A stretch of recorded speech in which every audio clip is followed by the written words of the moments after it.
This is Power Hour with Gabriella Power. Hello and welcome to Power Hour. Coming up on the show, we'll cross to Israel to get the latest on the conflict in the Middle East and the negotiations for potential ceasefire.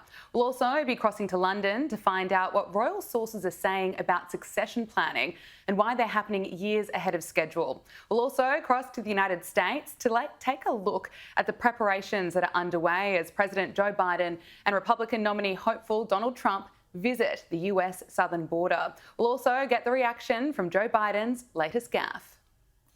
You mentioned some classified materials, some documents recently leaked, some classified documents. And this isn't a gotcha show, but I do want to ask about it, that says you are currently 81 years old. Who the hell told you that? Yeah. That's classified. That's classified. All jokes aside, according to recent polling, this is a real concern for American voters. How do you address that concern going forward as you come up to the 2024 election? Well, a couple things. Number one, you got to take a look at the other guy. He's about as old as I am, but he can't remember his wife's name. Yeah. But first up, we're joined by our all-star panel, Sky News host Paul Murray and Nova Radio's Michelle Stevenson. Thank you both for joining us. Howdy. Let's start with those comments from Joe Biden that he made on Late Night with Seth Meyers. Paul Murray, is he convincing anyone that he's mentally fit for the top job? No. By the way, congratulations. This reminds me of the title, of course, of a great religious show back in the 1980s and 90s called The Hour of Power with Dr. Robert Sholem. Oh, yeah? So consider this to be your Crystal Cathedral. So we're going to church. We're going to Yeah, we're going to church, Might be baby. slightly different from a religious channel show, but look, here we are. Thank you for joining us. All right. Thank you for being the first guest. Yeah. Appreciate that. I'm very happy. All-star, I'll take it. Yeah. Correct. Now also, so Biden, right? I mean, they can do is they can make him look like he can balance on a bike.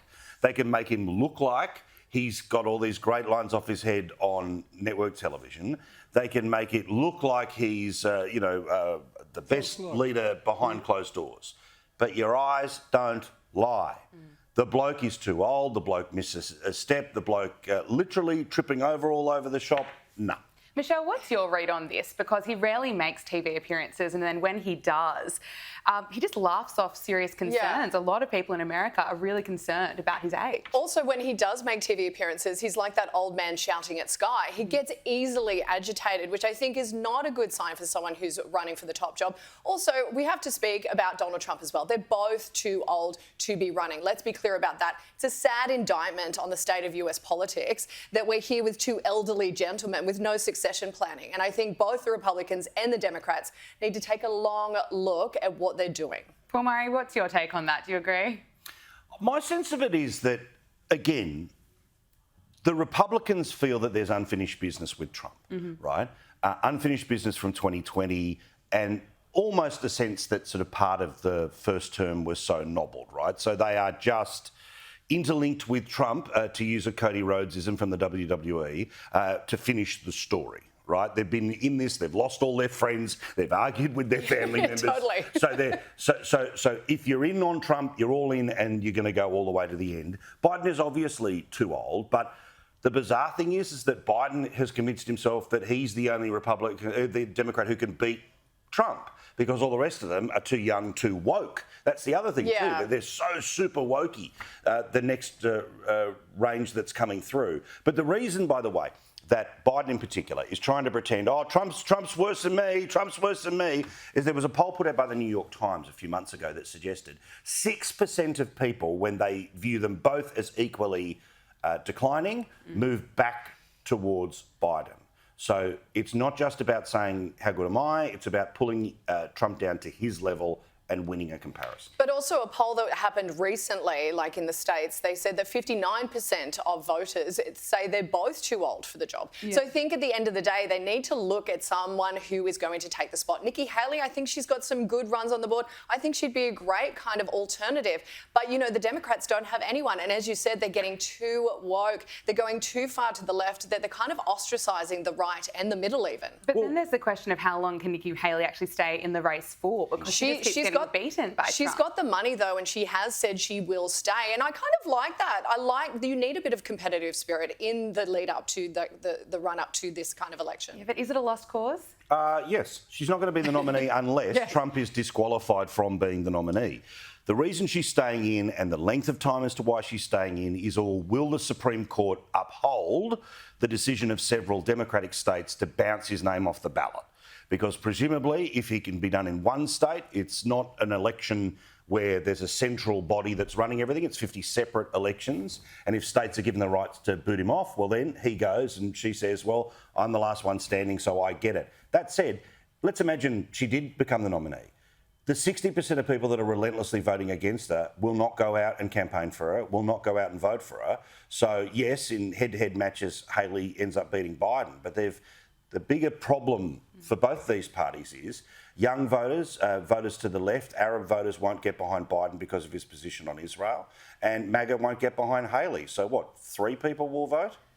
Well, it's going to be interesting. What can happen between now and November? What's your prediction, Michelle? Look, my prediction is that Biden will sustain. Like, I think at the end of the day, if Trump ends up being the Republican nominee and does end up running, I do think that Biden will beat him. I don't think he will win on the popular vote. OK, well, let's move on. Let's look at Donald Trump. He's issued a warning that Prince Harry will be on his own if he's re-elected as president after he betrayed Queen Elizabeth. Michelle, is this a fair warning from Donald Trump to Prince Harry? I love how Donald Trump's getting involved in the royal kind of scandal. I think he's kind of seen something that he can pick up a few votes on, particularly as a Republican nominee. But look, I don't know if it's a fair warning. A lot of people are pushing for Harry not to be in America because of his admission of drug taking, which to me is hilarious considering, you know, Bush admitted to taking cocaine as well. So I think you can't really deny him access to the US based on that. But look, I don't know why he's even bothering. I don't know. Well, what's your assessment on all of this? Do you think that it's fair? What do you make of it? I just, you know, Trump is the first politician who is equally a pundit, a viewer, and a participant, right? So in the same way that many of us sit and watch TV and yell at the TV or yell at our phones at some video, he gives a press conference and the feedback loop becomes louder and louder.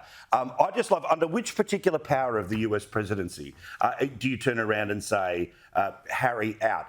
I would imagine that Americans are far more interested in seeing illegal immigrants booted out of the country than a legal one, as annoying as he may well be. And that's going to be the real deportation plan of Trump, and rightfully so, because the crime that is connected, and almost there's one every day, definitely every week, of an illegal immigrant moving their way through up to a sanctuary city, the disrespect of the police, and then somebody getting killed. This is A1, big issue. And in the same way that Democrat voters will forgive Biden for not being able to finish a sentence, Republicans forgive Trump on anything else on the hope that he cleans the joint up. Yeah, and we are going to get into that a little bit further on the program. We'll be crossing to the US. Look at you deep teasing. Yeah, we are. Well done. Watch the video all the way to the end, and just do me a favour right now. Can you all just go back and repeat? Go back and repeat like 5 seconds, because just for some reason I want the little algorithm to look like that just when we're talking. It's most replay. Look, Michelle, finally, what is your assessment of it all? Has Joe Biden been too forgiving of Prince Harry? Is a real issue, the immigration crisis in America? Look, I think the immigration issue is definitely one that Biden is not sticking his nose in, and he definitely should be doing that.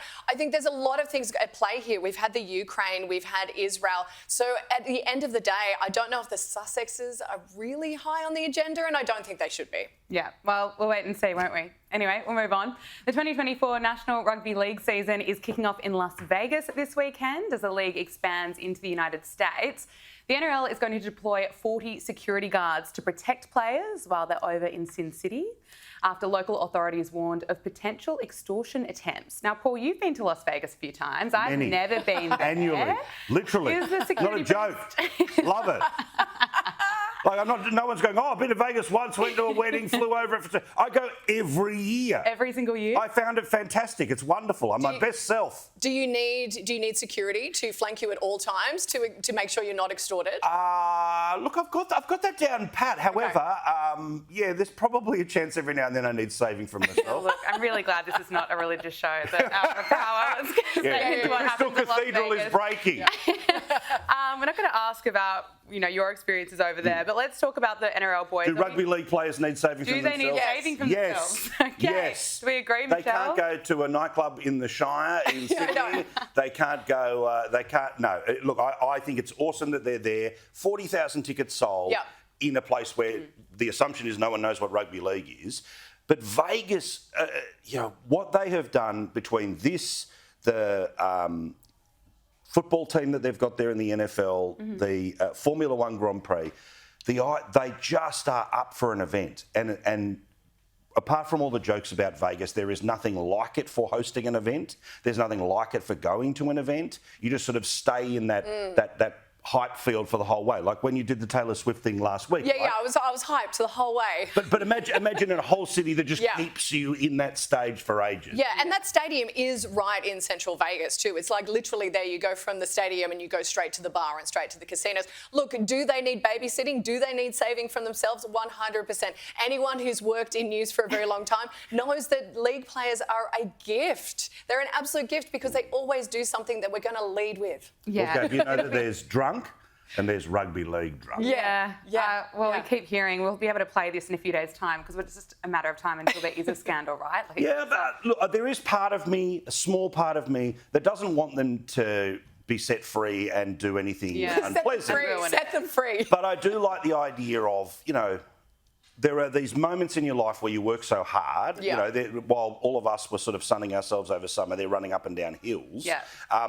Why not a couple of nights mucking around in Vegas? But the problem is they can't be trusted.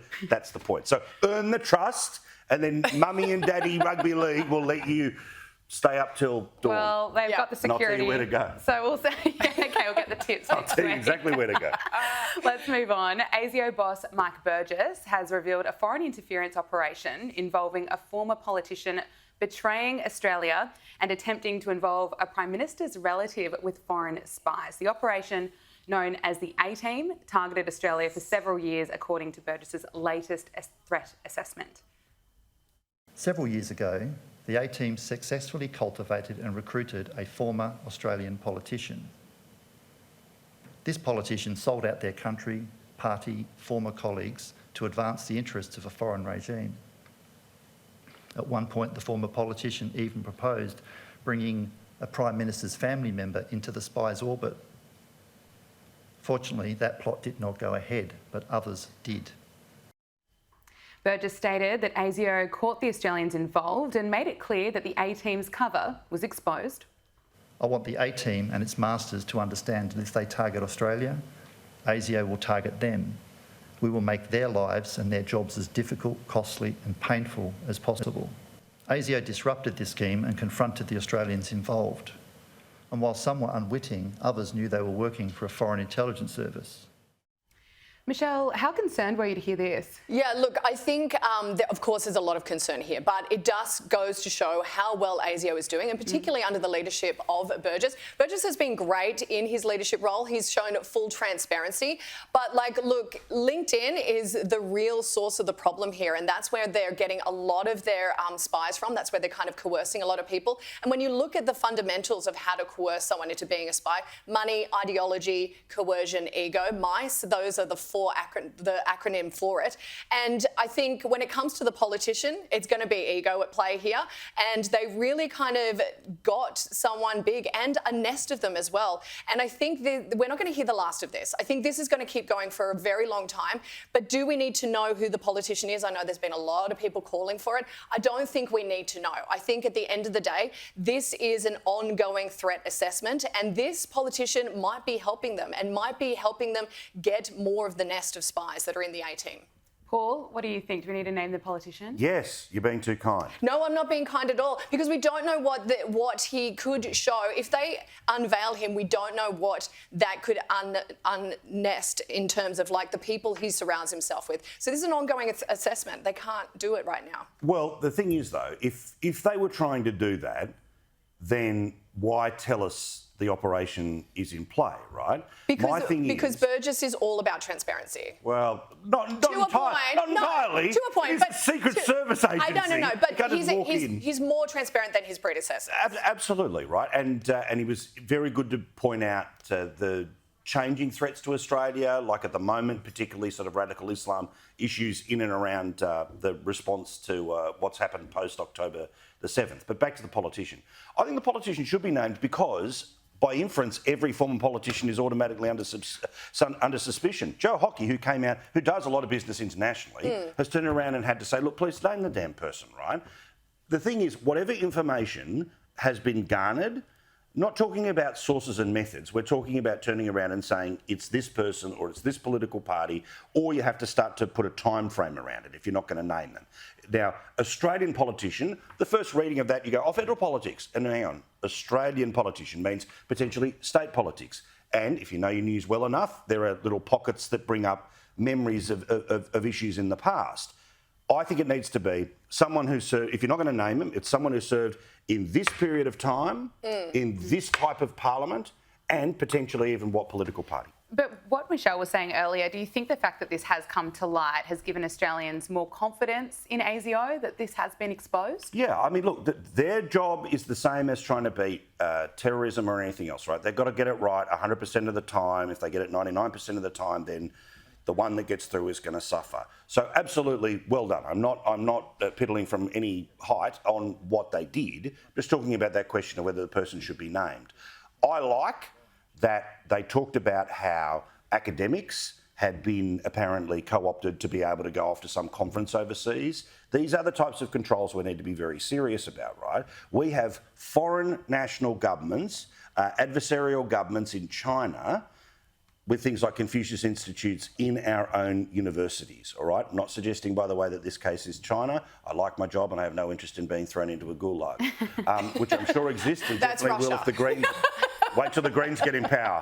They'll find a place. It'll be right in the desert and it'll be me sitting there. How long did it take for Paul Murray to have a go at the Greens? Yeah, actually, quite a while. 15 minutes. Well, actually, our time's almost up. Any final thoughts on that one, Michelle? Look, final thoughts. I think ASIO is doing a really good job. We've known for a while that this is the way that they're going to have get through to the government, is kind of through those academics. Be careful on your LinkedIn. Anyone out there, they look for security clearances. I know people like to say they have high security clearances. You're going to be in their sites. You're going to be befriended by them. So I think we all have to be cautious. We all have a role to play in protecting Australia.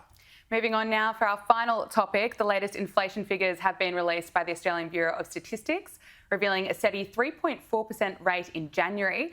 Despite the figure remaining unchanged from December, the data indicates cost of living pressures persist. To get an understanding of how much the prices of goods have risen over the years, here's some 90s nostalgia of an abandoned McDonald's in the US, which reveals how affordable fast food used to be. Paul, are the good old days over? I'm just recognising the order and I'm going, I've done that one, done that one, done that one. I used to like when, remember when McDonald's was served in styrofoam? That's way back when, right? It used to literally be in styrofoam. They got rid of it, you know, environment, whatever. And used to chew on it? Yeah, correct. Yeah, of course. Lick the batteries. You know, I was that kid. She obviously was the nice lady who used to pick on that kid, but fair enough. Not at all, not at all. Let's turn around and talk, though, about, you know, headline inflation slightly down from where it was. Unless, of course, you're paying rent, you're eating food, or you're driving a car. Yeah. Last time I checked, that's pretty much everyone.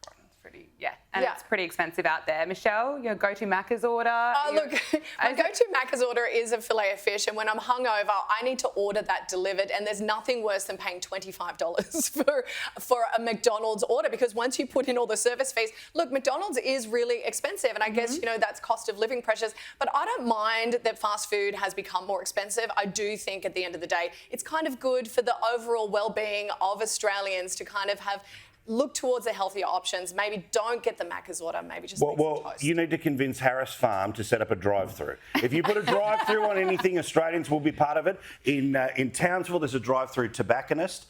In Gladstone, there's a drive-through pie shop. So if you'd like to set up the world's first, you know, acai bowl drive-through, good luck. Don't make fun of me because I live in Bondi. I'm not too far away. But look, even though we are in a cost of living crisis, I suppose people will fork out to pay Macca's, right? Yeah, of course. Yeah, of course. McDonald's has always been the go-to. I mean, Paul loves a good old McDonald's. What's your go-to? My go-to, 6 nuggets, small chips, large Coke. Then, depending on how we're feeling, we add to it. If we add to it, we can add to it with the cheeseburger, but no pickle, no onion. Sometimes we'll go up to quarter pound of the same thing. God, you're so specific. Oh, absolutely. No, this is the thing. You got to understand, right? Anything you eat in your car doesn't count. Because you can outrun the calories, you see, ladies. Okay. Well, I'm glad we can agree. We all love McDonald's any night of the week. Paul Murray, Michelle Stevenson, thank you so much for joining me and being on our first panel of Power Hour. Congratulations. It's been so much fun. We'll do it again soon. Yes. Thank you.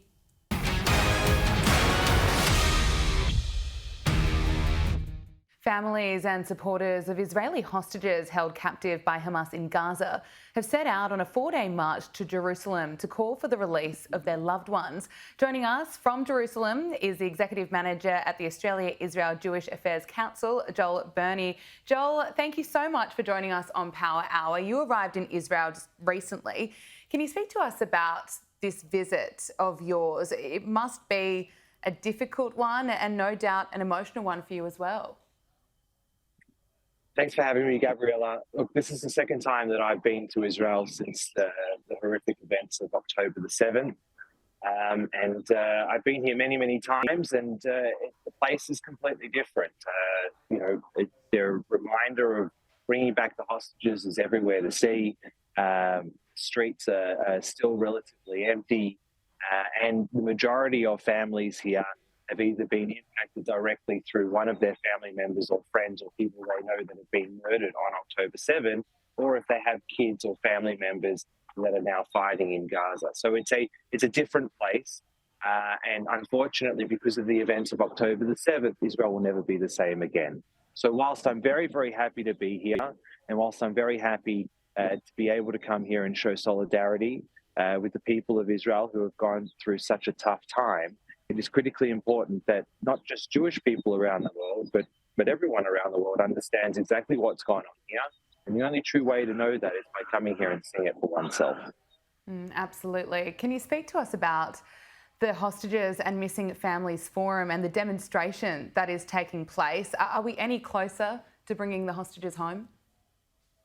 Look, there's a lot of back and forward. We know that negotiations have been going on in earnest for the past week and a half. There have been different narratives and stories coming out from different negotiating parties, optimism from the United States, but then that was pulled back by the Egyptians and the Israelis. So all we know is at the moment, Gabriella, that there are talks, deep talks that are going on, but there is no agreement just yet. It appears as though from recent reports over the past 12 hours that it's Hamas that is not agreeing to certain terms within the ceasefire deal. It's Hamas that is saying no to certain conditions.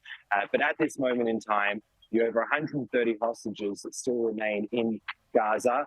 A number of them, where we believe are dead, are still unfortunately hidden away deep inside the subterranean cave subway system of the tunnels that Hamas has built. Now, the issue for the Israeli society is that since the first trench of released hostages, their stories have become more public. So the starvation that they endured, the lack of light, the lack of oxygen, the sexual violence, the rape, young hostage females having to shower in front of armed terrorists and whilst they watch them. These are terrible, terrible stories that have a deep and prolonged impact on the psyche of the whole nation.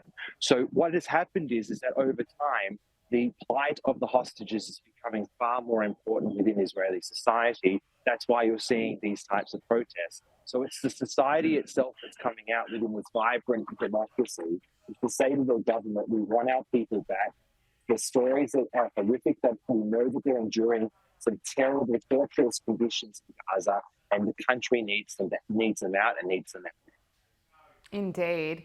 US President Joe Biden says that he hopes to have a ceasefire in the war between Israel and Hamas in Gaza by Monday. Let's take a listen to what he had to say. Can you give us a sense of when you think that ceasefire will start, sir? Well, I hope by the beginning of the weekend. The end of the weekend. At least my national security advisor tells me that we're close. We're close. It's not done yet. And my hope is by next Monday we'll have a ceasefire. Okay, thank you. Joel Bernie, that is US President Joe Biden eating an ice cream saying we're close, we're close. What's your read on it?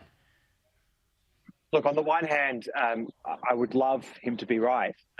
If there was an agreement with all parties that the Israelis were happy with and hostages could be released, obviously for the exchange of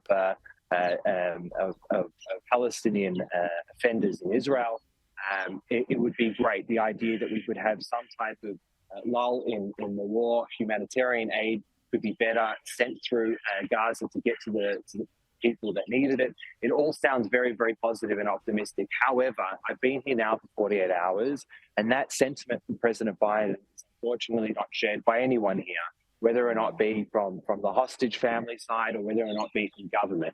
So, look, being cautious in these types of things is not a bad thing. The Egyptians are being cautious, and the Israelis are with the Qataris too. They responded to President Biden's positive comments with a little bit of caution.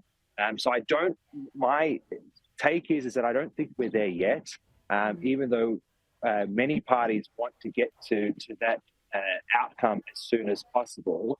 I think it's rather optimistic to think that it will happen by the weekend. However, nothing would make me happier than being proven wrong on this.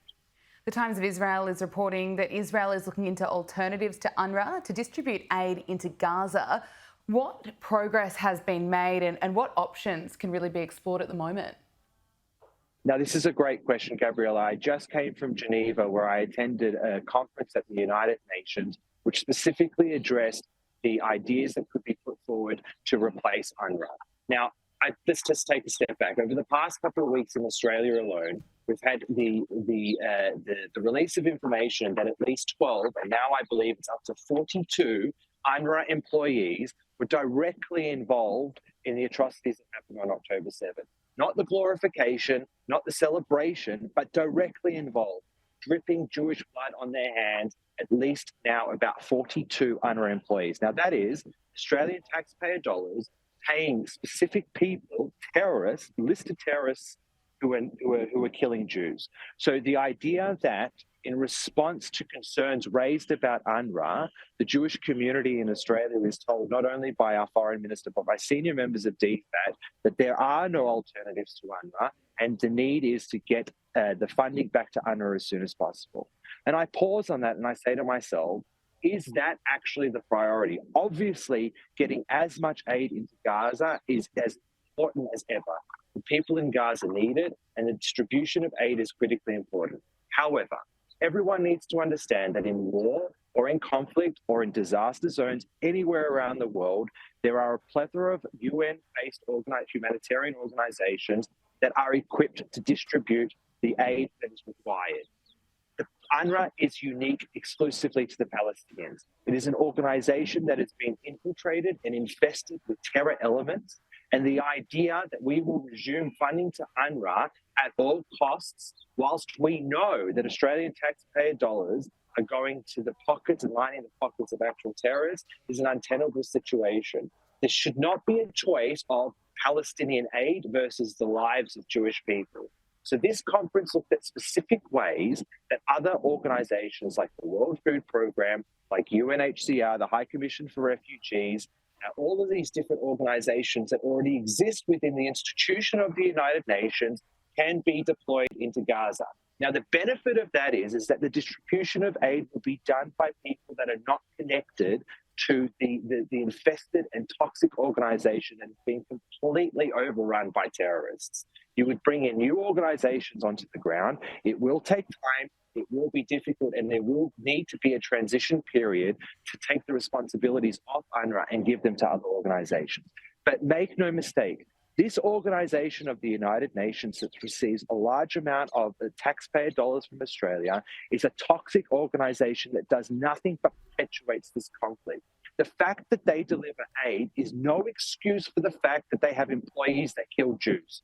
So we need to find alternatives. There are alternatives, and I would like the conversation to be steered to looking at those alternatives instead of saying there isn't any other alternative. We need to get aid there, so let's get the money there, and we'll sort out the other stuff later. Now, I'll add one final point. A senior member of the Department of Foreign Affairs and Trade during Senate estimates a couple of weeks ago accused organisations like mine and other like-minded organisations of having an agenda where we provide false misinformation purely to get our end of wanting to wrap up UNRWA. Now, I want to make one thing clear. To gaslight the Jewish community when clear evidence has been submitted that UNRWA employees who were receiving a salary from that organisation that Australian taxpayer dollars goes to, instead of saying that this is terrible, we need to stop, we need to look at alternatives, in that Senate estimates briefing, it was, well, these Jewish organisations have an agenda, and historically, they at all costs will provide any information, true or not, to meet their ends. I reject that wholeheartedly. I push back on that strongly, and we need to look at alternatives to make sure that the outcome is the same, and that is the immediate and efficient delivery of aid without it going through the hands of Hamas. Well said, Joel Burney. It's so important. We need to be having those conversations and looking very closely about those alternatives. Just finally, before I let you go, we are still seeing anti-Semitism take place around the world. Just last week, Jerry Seinfeld was targeted. Let's take a look.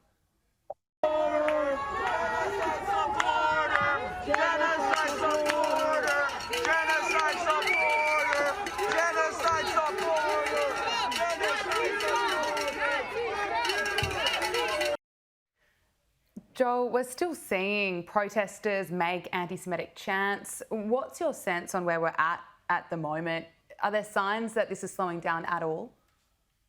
No, unfortunately not. I think it's picking up steam, and I'll tell you why it's picking up steam. It's picking up steam because they're allowed to do it, and they can do whatever they want. It appears as though that when there is a clash where a violent and very loud pro-Palestinian group is accosting Jews, even in downtown Melbourne, and saying horrific things.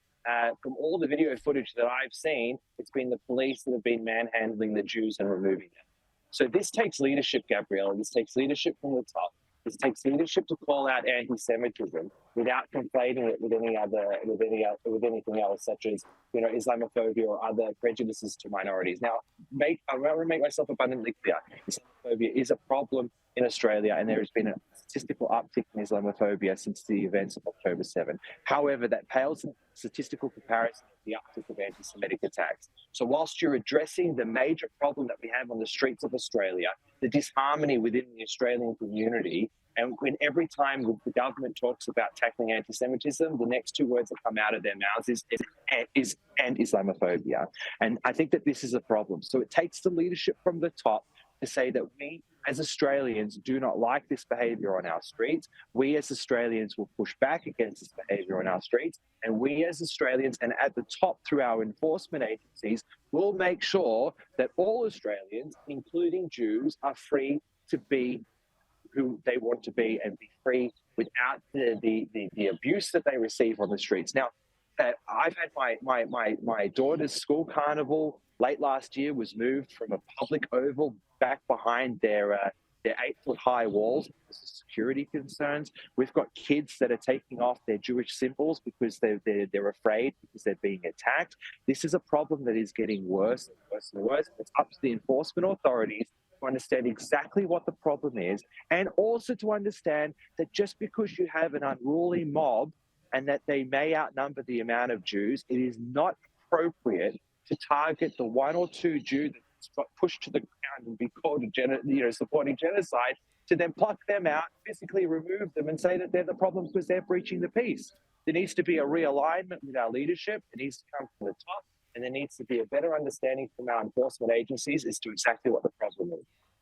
Joel Burney, Executive Manager at the Australia-Israel Jewish Affairs Council, thank you so much for coming on the program. We really appreciate all the effort you have made. Thank you so much, Joel. Thanks, Gabriella. Thank you for having me.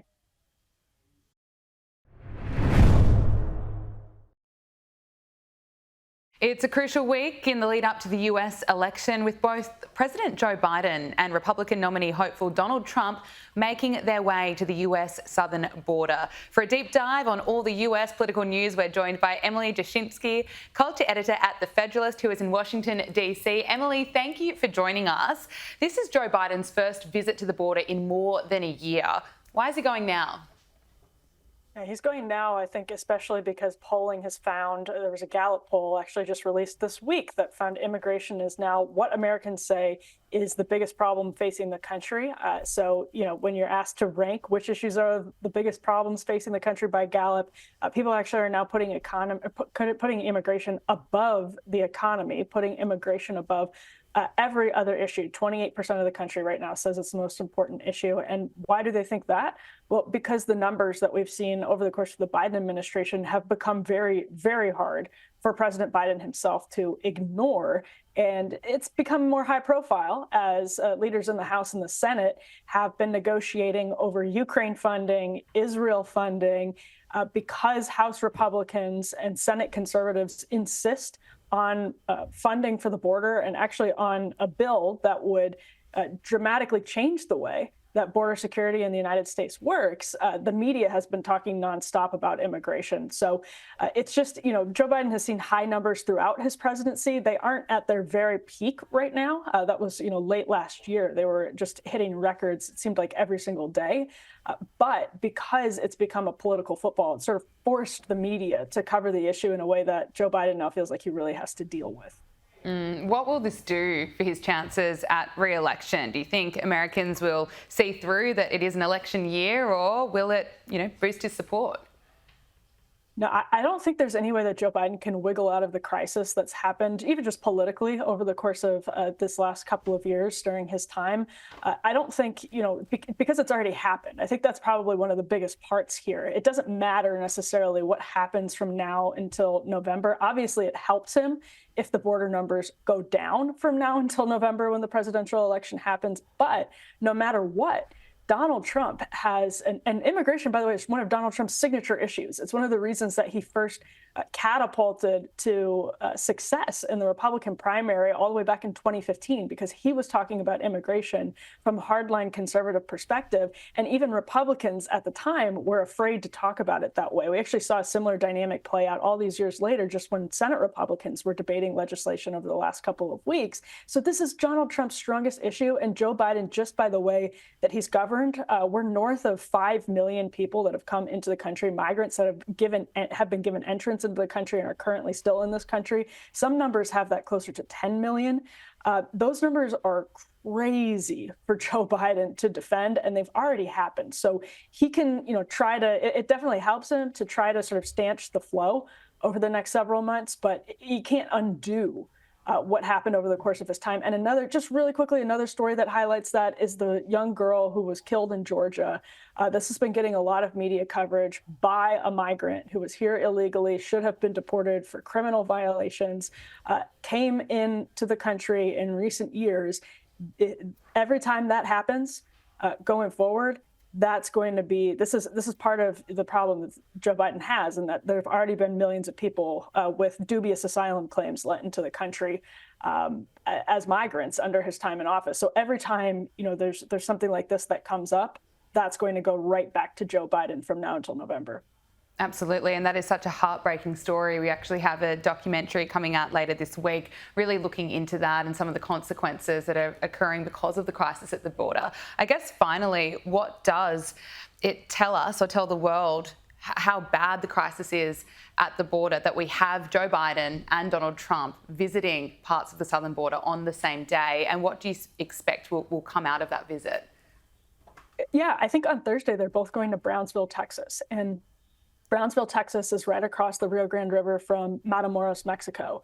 And I actually went to Matamoros and to Brownsville a couple of years ago and talked to a pastor who runs a migrant shelter there, who was imploring, he said in regular meetings that he would have with American officials, people in the Biden administration, he and other people running shelters would implore the administration to tell people just not to come.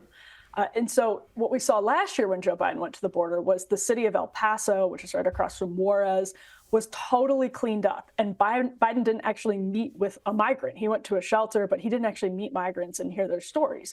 So Donald Trump, who's a master, again, of this issue and of the media, will likely have a much better, whatever it is, photo op, media opportunity, whatever it is, that he does in Mexico will obviously, or in Texas, that is Brownsville, will obviously be better for him than whatever Joe Biden either does, because if Joe Biden actually confronts the truth of this issue, he's going to be talking to migrants, people who run these shelters, who see human trafficking with every single migrant. Every migrant pays a cartel to cross, with very, very few exceptions. Everyone does it. So if he confronts this issue honestly, he's confronting an incredible failure of his own policy. Human trafficking on a vast scale, drug smuggling on a vast scale, kidnappings, sexual violence on a vast scale. And I don't think that's what Joe Biden is going down there to do. So if he doesn't confront the issue honestly, then again, he has a disastrous appearance like he did last year when he went to El Paso, and the streets suddenly, they had been, filthy and covered with the huddled masses, people in desperate situations, migrants who are, in desperate situations. They all were cleaned up from the streets. So that's not good for Joe Biden either. I mean, it's a catch-22 of his own making. Yeah, we will have to wait and see what unfolds when he does visit the border on Thursday. Other pieces of news, I should say, that are making headlines in the US. Republican Senator Mitch McConnell has announced that he will step down as party leader in November. The Kentucky senator, who turned 82 last week, will leave as the longest-serving Senate leader in history. The minority leader says that he plans to hold on to his seat in the chamber, his current term ending in 2027. One of life's most underappreciated talents is to know when it's time to move on to life's next chapter. Still have enough gas in my tank to thoroughly disappoint my critics, and I intend to do so with all the enthusiasm with which they become accustomed. Emily, what's your analysis on this? Yeah, my colleague Sean Davis at The Federalist was talking to folks in Senate conservative circles today and Senate insiders, and their read on the situation actually is that this is a way for Mitch McConnell to hold on to power, kind of paradoxically, because it looked like he actually might have been pushed out sooner than November, or at least that his legacy was going to be severely tarnished. We saw Senator Ted Cruz and actually other sort of mainstream popular conservative senators call for an end to Mitch McConnell's leadership over the course of just the last month, especially over that failed immigration deal that he brokered along with Senator James Lankford and Senator Chuck Schumer, Majority Leader Chuck Schumer. So that was sort of the straw that broke the camel's back. And all of these Republicans who had been dissatisfied with Mitch McConnell for more than a decade. I mean, Senator Marco Rubio, a popular Republican senator, today after the McConnell news came out, tweeted an emoji that was sort of it was a silly face emoji, and that immediately conjures the fact that Mitch McConnell endorsed Marco Rubio's primary opponent all the way back in 2009, Charlie Crist, who is now a Democrat. Mitch McConnell actually endorsed Rand Paul's primary opponent back in 2014. He has done this where he has sort of staked out a position against the hardcore conservatives. He spoke out constantly against the Tea Party in the 2010s and really became an enemy of sort of the conservative movement in Washington, D.C., but was able to paper over those divisions by getting a lot of appointments to the Supreme Court and a lot of what people saw, at least for a time, as conservative victories. And so they sort of went along with Mitch McConnell as leader because he was, seen as somebody who was a legislative master. He knew parliamentary procedure. He knew how to obstruct what Democrats were doing. But that started to bubble to the surface just in the last month. So it's very possible that in the coming months, Mitch McConnell would have faced a really, really tough challenge. And now he'll have time. I mean, he clings to power for another election cycle and will have time to kind of handpick a successor, especially because, again, his health is failing. He's had serious health complications just in the last year. And people who work in the Senate say he just physically looks much frailer than he used to. And that's understandable given the health complications. Another man who is looking much frailer in recent years is the president himself, Joe Biden. And this poll that has come out might come as no surprise. This poll shows that Joe Biden is facing an enthusiasm gap heading into the 2024 election. Emily, are you surprised? Why could that be? Yeah, I mean, no, I'm not surprised by that at all. But there have been other polls that have found not only is it an enthusiasm gap, some of it is translating into gains for Donald Trump. So, for example, New York Times and Axios both had polls in the last month or so that showed Donald Trump gaining like no Republican, high-profile Republican has in a long time with young voters. So it's, for example, or Black voters and Hispanic voters is what some polls have found. And so it's not just that Democrats are less enthusiastic about Joe Biden. It's actually that some people are starting to take a second look at Donald Trump, which is not what anybody here in Washington, D.C. would have predicted. But that's how bad Joe Biden is for the Democratic Party, especially, again, with young people who are very crucial to his victory in 2020, coming out in big numbers in college towns and swinging the vote for him in battleground states with some of those big college towns. It's one thing to have an enthusiasm gap that's bad enough on its own, but what it looks like is also some of that is translating to Donald Trump. So that's in Michigan, for example, last night, some 20% of the vote was a protest vote. So uncommitted, that option got about 13% of the vote. Another 5 or so went to Dean Phillips and Marianne Williamson. We saw that in college towns, but we also just saw that in areas that are concentrated with young people. A lot of the upset was over Joe Biden's policy towards Israel. So with young voters in particular, that enthusiasm gap is real. And what's worse for Democrats is it could actually start bleeding into support for Republicans. And people are now looking at what are the best replacements for Joe Biden. You've written a piece on why Kamala Harris is not a good bet to be Joe Biden's replacement and why we should really prepare for the downfall of Kamala Harris. Can you talk us through why that is? I went and looked back at some of the polling for Kamala Harris because, I remember 2017, 2018, Kamala Harris was one of the politicians that had the most buzz and the most goodwill with sort of elite media and the political establishment here in Washington, D.C.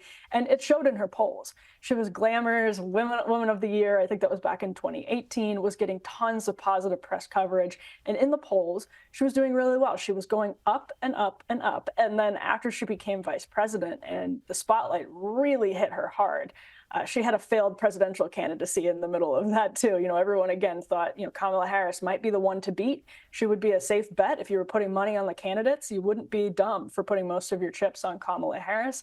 But she didn't even make it to Iowa, again, because just this sort of lackluster performance. And when the spotlight really hit her as vice president, she's had gaffe after gaffe after gaffe. Part of that is because the Biden team has given her the worst possible tasks, fixing the, quote, root causes of the border crisis, not an easy thing to deal with at all. So she hasn't been helped by that, but she just says things that go viral for being so just like the perfect stereotype of a politician who's using a lot of words but not saying anything. It's almost a parody of that. And she does it every time she gives a major speech. Looking at the Republican Party, it looks more and more likely by the day that Donald Trump will be the Republican nominee. What about Nikki Haley? How much longer can she stay in the race for? She lost the primaries in South Carolina, in Michigan. What's your take or your prediction, I guess, with Nikki Haley? It's interesting because until actually she just lost in South Carolina, she was getting a lot of money. I mean, she was outspending Trump. She even outspent Ron DeSantis in Iowa, but she outspent Trump and Ron DeSantis in Iowa and New Hampshire, and then massively outspent Trump in South Carolina, especially in the last month. They blew him out of the water because some Democrats and wealthy people that are sort of on both sides of the aisle, give to people on both sides of the aisle, were bankrolling her campaign. They see it as sort of a protest campaign against Donald Trump and not necessarily a viable campaign to actually beat Donald Trump. So the question is whether those donors are willing to keep putting money into Nikki Haley's race to help her kind of limp along. She says she's going to be in this past Super Tuesday. She already bought a 7-figure ad buy ahead of Super Tuesday. She is putting more money into this race, and she does still have some money to put into this race until Super Tuesday. But if she wants to really stick it out, she can. It just depends on whether she's able to fund that money. And personally, it looks like she does have the will to do that. I don't know if she ultimately will, but she has talked about how getting 40% of the vote or getting 30% of the vote, like she did in Michigan last night. She got about 40% in South Carolina, about 40% in New Hampshire. She says that's not a small group of the Republican Party. And so for her to kind of continue making this stand on what she says is a very principled stand, the media really loves it.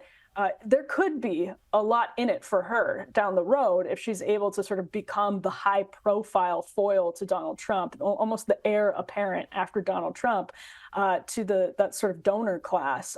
So it just depends on if people are willing to fund this sort of public relations campaign against Donald Trump. It's more PR campaign than it is political campaign. Okay, finally, Emily, an Italian television show has recently mocked Joe Biden in a Saturday Night Live style skit by poking fun at the president's mental fitness.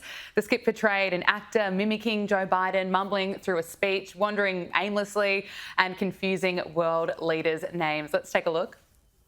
Buonasera, Presidente Biden. Oh, Presidente Biden. President, Mr. President. It's okay. Are you okay, President? It's okay. Okay, tutto a posto. Welcome, benvenuto. No, di nuovo, mamma mia.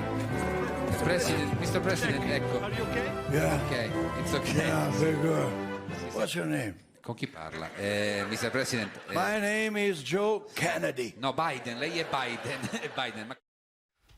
Oh no.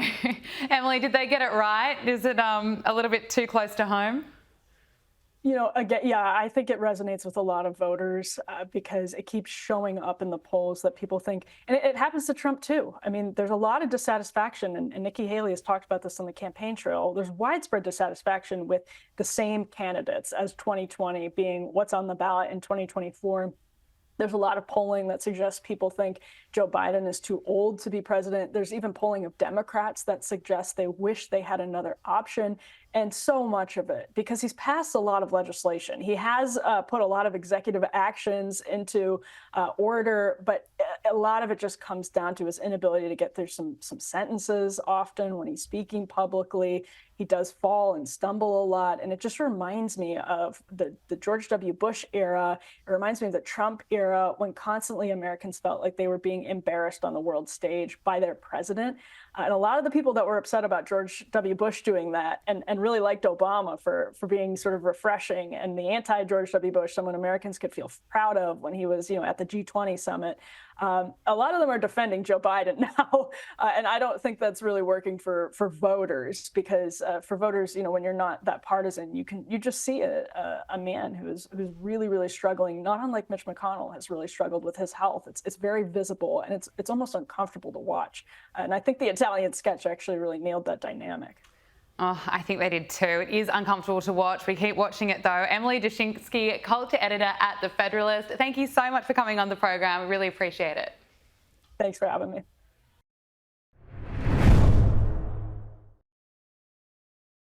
A High Court judge has found Prince Harry was not improperly stripped of his publicly funded security detail during visits to Britain after he gave up his status as a working royal. Joining us from London is our royal expert and commentator, Josh Rom. Josh, great to speak to you. What do you make of this? Is it the decision that people in Britain were expecting? Yeah, absolutely. First and foremost, congratulations on the new show. I am loving this new set, by the way. It looks absolutely awesome. But yes, on this decision, I think it was very, very well expected. I mean, this is Prince Harry wanting to have his cake and eating it. So this effectively, he basically lost his appeal over the case, over the decision to downgrade his security. Now, what this effectively means is he says that he's being singled out and treated unfairly by the Ravek Committee. Now, this is the committee that oversees the security arrangements of the royal family and also other high-profile figures when they come to visit in the United Kingdom. And basically, it doesn't necessarily mean that Prince Harry will lose any and all security when he comes to the UK. If he comes to the UK and comes to, let's say, a royal event such as the coronation, where His Majesty the King or his brother, the Prince of Wales, is present, he will, of course, be covered under the security of that royal event. And per se, if he's on the Windsor Estate, where other royals are present, he will, of course, be covered under that security. What it effectively means is his status overall has been downgraded. and the security arrangements and the status of his security will then be treated on a case-by-case basis, dependent on the relevant threat. Now, Prince Harry, of course, did want to or offer to pay for the same level of security when he comes to the UK himself, but a judge ruled against him on that account because it was thought that this would set a bad precedent where the Metropolitan Police and security will be seen as guns for hire. What this also effectively involves as well, and this is, I think, where Prince Harry's issue comes in, is he wants to have the same sort of intelligence sharing with the Metropolitan Police, with his own security, if he comes to the UK. But again, this is Prince Harry wanting to have his cake and eat it. He wants the perks of being a working member of the royal family without actually doing the duty. Now, I think the public are somewhat sympathetic to him, especially, you know, he is bearing in mind a prince of the realm. That was his birthright. And again, there is a kind of element to the public being split. Some people going, he wants his cake and eating it. And another part of the public going, well, if he wants his security, why can't he pay for it himself? We don't want to necessarily pay for his security, but if he wants to pay for it himself, what's the problem with that? The problem is the precedent it sets for the Metropolitan Police being guns for hire. So, you know, I think there's a real kind of conflict here. I think the main consensus is, you know, we are taxpayers. He's not a senior member of the senior working member of the royal family. We don't want to pay for his security. That is, I think, the main consensus in the United Kingdom. But I mean, some of the technicalities here, you know, the court and the judge ruled that this process wasn't an unfair process. The court did say that all options were considered on the table. This wasn't an unfair process. There wasn't any legal, you know, legal standpoint in which Prince Harry properly had. There was nothing unlawful about this process. But Prince Harry cannot have his cake and eat it.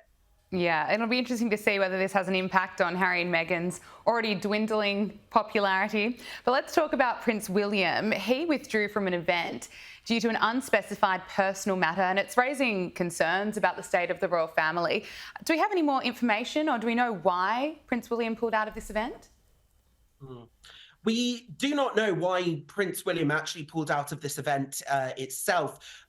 What we do know is we can read between the lines, and we know that this is a very significant event. So this was a memorial service for late King Constantine of Greece, and this was in St George's Chapel in Windsor Castle, just up the road from where Prince William lives, of course. The figure that was being that the service was for, he was the first cousin once removed of the late Duke of Edinburgh, Prince Philip. He was as well William's godfather as well. So this was quite a significant figure. This involved the royal family of Greece.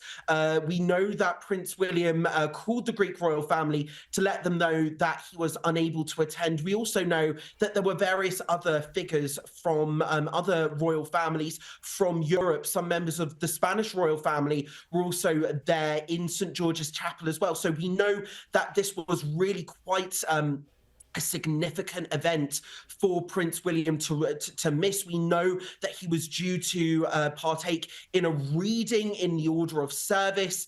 It was a very last-minute cancellation as well. It's been reported that it was only 45 minutes before the event that Prince William pulled out of this event. So, you know, this is a very significant event for him to pull out of. It was a very last-minute decision, which signifies some urgency here. What we do know is that palace officials have been very insistent that the Princess of Wales's recovery is going well, that Princess Catherine, they very much implied that this wasn't due to Princess Catherine as well. So you know, there are questions being asked. The palace haven't been totally transparent. They have just said this is a personal matter. What we do know, also reading between the lines, and you know, this is pure speculation. This might have nothing to do with this, but it has been very widely reported that King Charles is very much starting to firm up his succession plans. And we know that succession planning wasn't due to start at least for another couple of years. So reading between the lines, there may be some urgency. There is definitely something going on. Something isn't right about this. And it's not necessarily due to Princess Catherine's condition. We know that she wasn't going to be seen in public until at least Easter, until probably at least April, if not May. We know that she had a very serious surgery. She was in hospital for 2 weeks. So we know her condition is serious enough, but the palace are saying that her recovery is going well. It's going very much to plan. That's what palace officials are saying. But this is a serious matter. This is not normal. This is almost unprecedented for a member of the royal family, a very senior member of the royal family, to pull out of an event like this with other significant public figures at the last minute, up to 45 minutes, under an hour before the event was due to start, when other European members of the royal family, other members of European royal families were there at the event. What we do know is that Her Majesty the Queen was actually leading the pack of royals at this event. So that might signify that the personal matter might not necessarily be due to His Majesty the King. We know that Prince William has 3 young children. So this could really be anything. The palace aren't going to comment about this specific matter. We know that Prince William is a private person living in the public eye. So they're being as transparent as they want to be. There is still lots of mystery here, but something isn't quite right. Yeah, look, it's good to hear that Princess Catherine is reportedly doing well post her surgery. I suppose there's still so much that's not clear about the King's cancer diagnosis and his condition that he's in. But I really want to hone in on what royal sources are saying, that succession planning has already begun. And as you say, this is unprecedented and years ahead of schedule. Absolutely. And I mean, listen, it might not necessarily be that urgent. I mean, we saw with Her late Majesty Queen Elizabeth II's state funeral just how detailed that was. It was a huge 10-day operation, Operation London Bridge, leading up to the state funeral of Her late Majesty the Queen. This is a huge operation, handled absolutely seamlessly, because this was years in the planning. The succession plan was being planned for almost decades in advance. We know that UK broadcasters even rehearse every single year the monarch's death. So I think King Charles III's cancer diagnosis, whilst it highlights a need maybe to start the planning in advance, it might be just a nod to start planning. It might suggest that his condition is more serious than the palace are letting on. We know that the palace haven't specified what type of cancer His Majesty the King has. So we don't quite know the severity of it. We know that he's undergoing inpatient treatment. He's going back and forth between the royal residences and London. We know he's staying in Clarence House. So we don't know how serious it is. The succession planning, or the need to start the planning for succession, it might just be because we know that his reign, regardless, we know that he started his reign at a far later, more progressed age than her late Majesty Queen Elizabeth II. Her late Majesty Queen Elizabeth II was very young when she started her reign. It was a record-setting reign, the longest-serving monarch in our country's history. We know that. And we celebrated that at her Platinum Jubilee. So we know that King Charles will not have a reign like that. So maybe the succession planning is simply because the reign is going to be shorter, so arrangements need to be firmed up more quickly, and maybe that the cancer diagnosis was at least an indicator that the palace might have to accelerate those plans. Saying that, the palace aren't saying how advanced His Majesty the King's condition is. So again, there are still lots of unanswered questions there. Josh Romm, it is always fascinating to get your insights and analysis. Thank you so much for joining us on Power Hour. We really appreciate it. Thank you very much, and congratulations on the new show. Thanks, Josh. That's it for Power Hour. Thank you for your company. We'll see you next week. Make sure you subscribe to Sky News Australia on YouTube. This is Power Hour with Gabriella Power.